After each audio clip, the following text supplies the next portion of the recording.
What's up, everybody? It's Coach JB with HoopStudy, and today we're getting inside the huddle and we're taking a look at LaMelo Ball.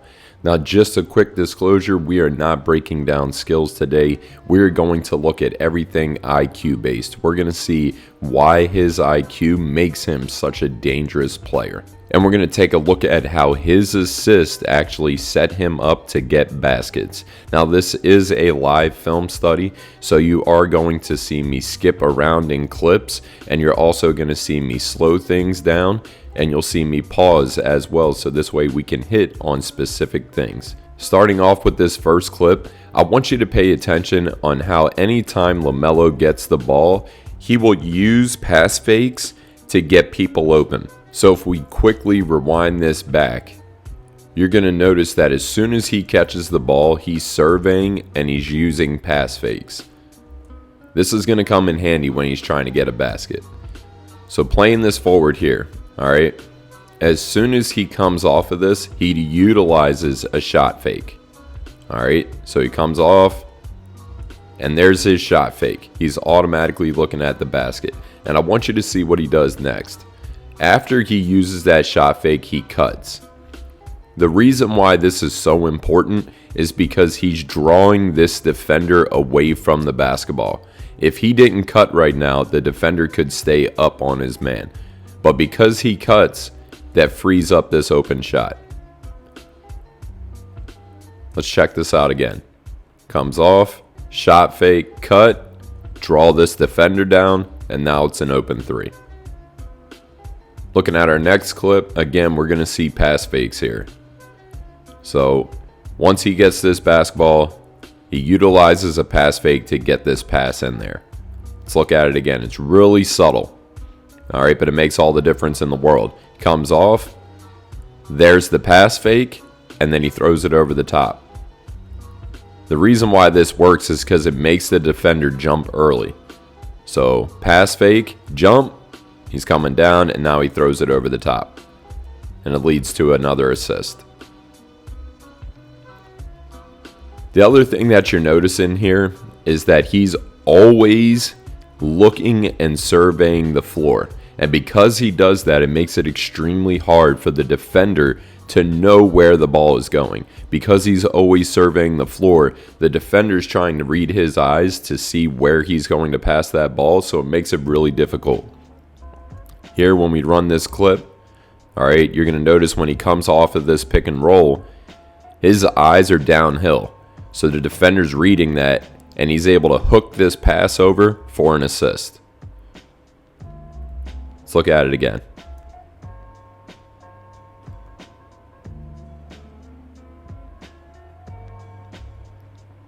And again, those pass fakes are everything. Once he gets the ball here, gives a pass fake and is able to get the ball to his target. All right, so it comes into him, pass fake, and now he throws his pass, and it's able to get to his target because he's using that pass fake. One more time. Gets the ball, pass fake, freezes the defender for a second, and now he's able to get that pass in. Again, look at his eyes here. He's looking downhill, so everybody else looks downhill, and he's able to throw that pass to the left. Looking downhill, and now he's able to throw this hook pass to the left.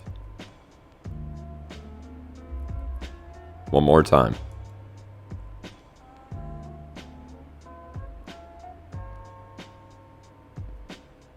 So let's take a look now at his shot fake, okay? So again, this looks like he doesn't know what he's doing. It looks so unorthodox. As soon as he gets the ball, look at him stretch the ball out, looking to pass it in. Another pass fake.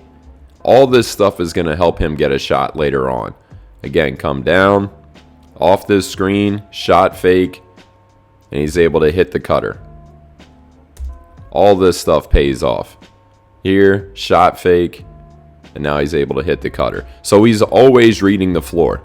Again, watch how he comes down, surveying the floor right now, seeing what he has, Pass isn't there. You can see the defender fighting over, so he pulls it back. Again, another pass wasn't there. Comes off of this screen. Uses the shot fake. That frees him up to make this pass. And now check out his lifts. All right, this is a little bit of a skill talk here, but watch how he lifts off the floor to mess with the defender. There's a lift. Another lift. Gives up the pass.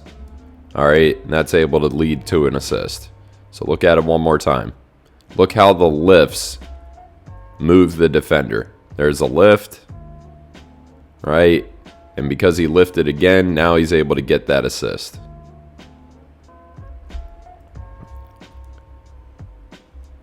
All right, and again, we're going to see him use his eyes in order to free up a pass. He's looking the defender off. And again, an unorthodox pass. Look that defender off. And get the assist. All right, and the last one we're going to look at, he's going to attack to draw those defenders to him. All right, so right here, attack going downhill. That draws the defenders to him. And then he's able to make this pass. So again, a big key here is that he's not wasting dribbles. When he's dribbling this basketball right now, he's dribbling to a specific spot to draw the defenders in so he can get an assist. Now let's take a look at buckets, okay? Everything that he did from an assist perspective is going to free him up in order to get baskets, all right? So if we look at this hesitation here in the beginning, right here when he comes down, remember, he's really good about using pass fakes, and he's really good about playing in a fast, slow pace. He's not always going at one pace. Remember, we saw right here where he was lifting, coming down. He's playing with a pace, right? He's going slow to fast, fast to slow. Let's check out the hezi now. As soon as he comes down, he's going to get into this ball screen action. He's going to hesitate for a second and then explode by. Let's look at it one more time. Comes down, hesitates for a second, and then he gets downhill. And he's reading the defender during all this. Watch what the defender does right here. He shifts over, so he decides to just go right by. And again, watch his pace. Okay, he'll give the ball up and get it back. But his pace is everything. He's chilling, he's watching the floor, sees the defender sinks back, so he knows he can pull. There's pace behind his game. It's not all one speed.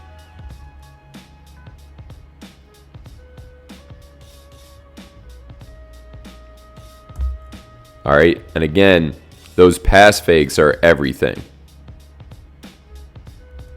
Once we get here, all right, it's a pass fake again, and he's able to get to the basket.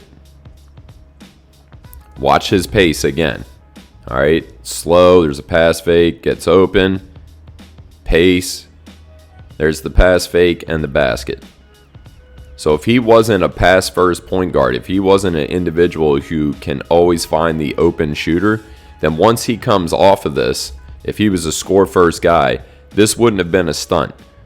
He would have stepped over and tried to take this charge.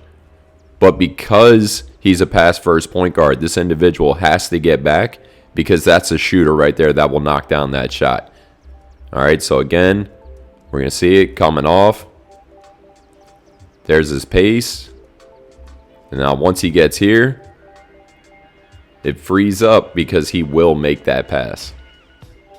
All right, now let's talk about another key part of his game. And again, that is all IQ based. It's understanding spacing. Obviously, he plays the game with the ball in his hands a lot. So once he comes down, again, he's using this screen. He gives it up, but he doesn't chase after the basketball. He knows that the basketball will find him again. So he gives plenty of space to his teammates to work. So once he gets the ball here, all right, once his teammate gets the ball, he's going to space out into an open area so he can catch and shoot. So he catches to shoot the basketball. This is a pivotal part of the game. If you are always catching to drive, or you're catching to put the ball on the deck and you're not surveying the floor, you might not see this open shot opportunity. And again, that's going to lead to assist. If you catch to shoot, you can survey the floor, and now you can see there's no open passes. There are help defenders here, so it's a great time to let that thing fly. All right, again, we're going to see another opportunity here, catching to shoot. Comes down. All right, he can notice that he's already open. So he comes down here, runs the lane, defender sagging off, so he immediately catches to shoot.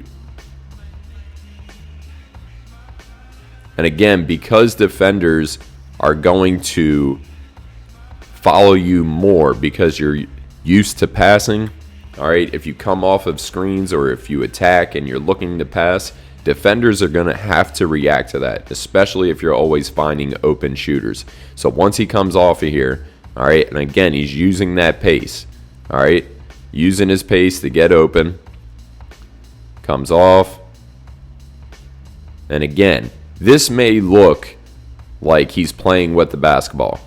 All right, but once he comes off of here and he gets isolated on a big, all right, all he's going to do now is just use his pace to explode by him. All right, a lot of people make the mistake in this situation. Once they get isolated against somebody that's bigger than them, they want to shoot over the top. But if you think about it, and I'm not saying it's wrong, but if you think about it, this individual has a reach advantage on you. So if you just try to shoot over the top, it's going to be difficult. However, because they are bigger than you, they are probably slower than you. So while they have a reach advantage, you more than likely have a speed advantage. So if you can isolate this individual and get them to think that you're shooting, which he does here, once he comes off, he's going to step back. He lifts up to make him think that he's shooting, and then he drives right by him. Again, once they come down in transition, as I said before, being ready to catch to shoot is key. The defender here has no idea where he is because the defender is focused in on the ball, okay? And as soon as the pass is made, he's able to get into his shot. And again, because he is a pass-first point guard, once he comes off of this, he's able to open up lanes and get to the basket. And just to explain that in a little bit more detail, he'll come off of this, and because he's a pass-first point guard, this defender is no longer covering the paint. This defender is going to cover his man because he's expecting that pass to be made. So he just drives straight to the bucket. Look at it one more time.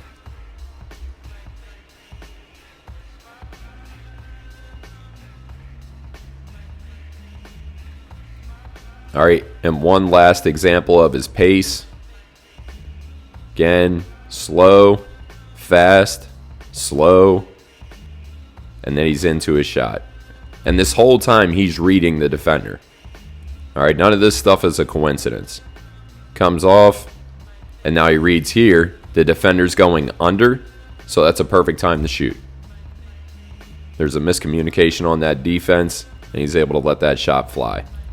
Let's run that clip back one last time live.